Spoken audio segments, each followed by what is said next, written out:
Hello and welcome to this week's edition of Newsgram. Recently, my daughter and her husband took a trip overseas to the United Kingdom. And in her travels through Scotland, Edinburgh to be specific, she visited one of the castles. Because you have to, right?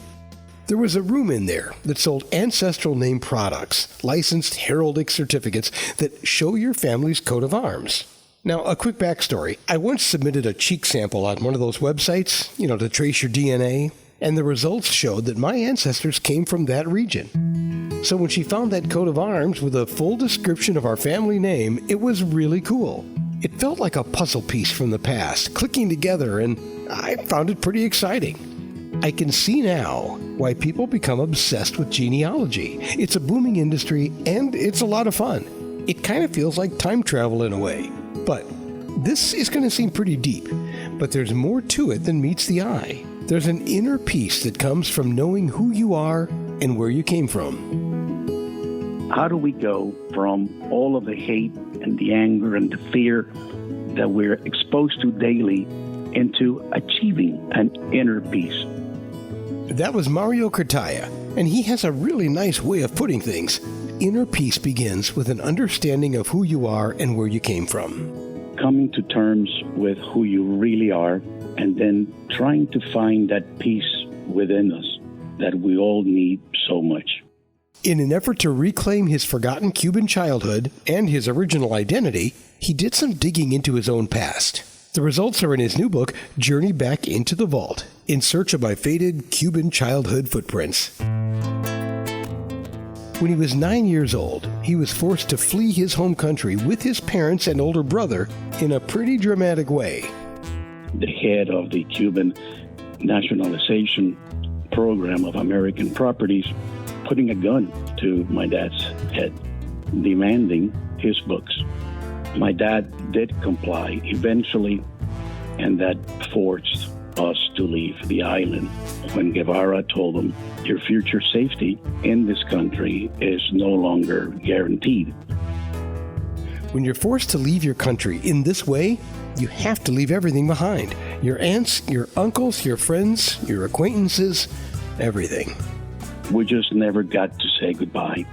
The 1960s, if you remember, was the time of the Cuban Missile Crisis. It was the time of the Bay of Pigs invasion. It was the time of many, many things that happened. There was no communication between us and Cuba. So they died, and we only found out through Western Union telegraphs that would tell us your grandfather died, your uncle died. I can't imagine the culture shock of coming to America from Cuba in the early 1960s. I guess one of the cool things would be the fact that he was very young and he didn't have to be concerned with the politics that were involved at the time. You get to just try and fit in as an American kid, play some baseball, have a hot dog, make some new friends, and learn why we call it soccer. It was wonderful. Becoming an American was easy. However, that vault that I built to protect me from all those painful and relevant memories will come to play a few years later.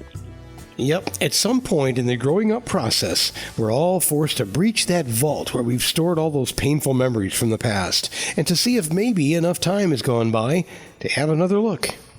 For some of us, it happens naturally. And for others, you have to crack open your own unconscious vault and retrieve the buried memories to better examine them with the wisdom that comes from growing older. For Mario, he chose to head back to Cuba. I was hoping that the stimulus of going to the buildings, the places where I lived, would remind me. However, what that stimulus did was it took me inside a place inside myself where all those memories lived. I had never lost those memories that I thought I had forgotten.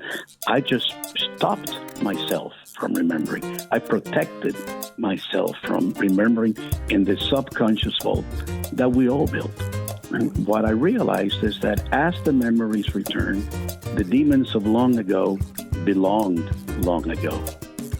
And the more that I opened myself to going inside that vault and discovering who I really am, It's not who I was, it's who I am. Because all those memories that lurk inside ourselves is really a part of you, and they've made you. That's right, he couldn't blame his father for doing what was best for his family. Do you blame the Castro regime for the forced exile? Or do you look for the positive memories, the things that you can be grateful for? They're all there. Sometimes you just need to be willing to look. Here's a great example. My mother, unfortunately, passed away. And I was going through her items, and there's a box with a letter from her saying, "These are for you." And among the things that I found in there was a pocket watch that my grandfather used to own. I just found it. And the moment that I saw that watch, I remember it because I was on a school play in kindergarten where I played an elderly watchmaker. My parents were dressing me up as an old man for that school play. My grandfather said to me, "Here, you cannot be an old man without a pocket watch." And so he gave me this pocket watch. And here, after all these years, there it is in my hand. And all that I could feel was love, not fear, just love. There are no demons anymore. It's beautiful. And that love is something that makes this story come alive. The book is called Journey Back into the Vault, In Search of My Faded Cuban Childhood Footprints by Mario Cartaya. Download a copy from Amazon.com or BarnesandNoble.com and see if it inspires you to open up your own emotional vault. Who knows, you might find it to be therapeutic. And that will do it for this edition of Newsgram from WebTalkRadio.com.